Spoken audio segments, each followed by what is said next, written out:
Have you ever wondered what's really lurking in the static between transmissions from space? You know that faint hiss and crackle you hear in old NASA recordings? Well, what if I told you that sometimes something whispers back? It all started back in 1999. Technicians at the Deep Space Network, the massive antennas that talk to our astronauts and probes, started picking up something weird. Buried deep within the normal communications, there were faint whispers. At first, they just brushed it off. It sounded like echoes, like fragments of previous calls bouncing around in the void. Nothing to worry about, right? Just a glitch in the system. But the whispers didn't stop. They became clearer. And one day, a technician, probably leaning in close to their console in the dead of night, realized something chilling. These weren't echoes of old conversations. The voices were repeating something new. They were reciting coordinates. Over and over, the faint, ghostly voices would repeat the same sequence.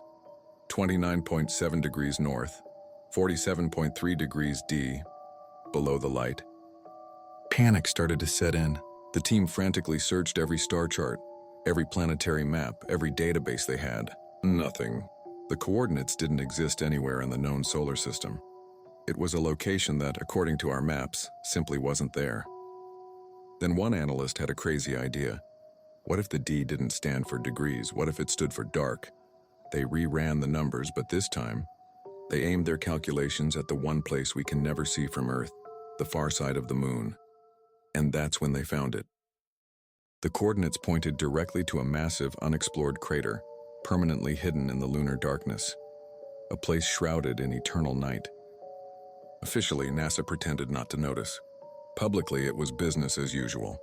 But behind closed doors, a secret project began. They gave the crater an unofficial name, Echo Basin. They had to know what was there, so they started sending probes. Small unmanned explorers rerouted from other missions to fly over Echo Basin. But every single time, the same thing happened. As the probes got close, their cameras would suddenly go offline. Their batteries would drain in an instant. All telemetry would scramble into meaningless noise before cutting out completely.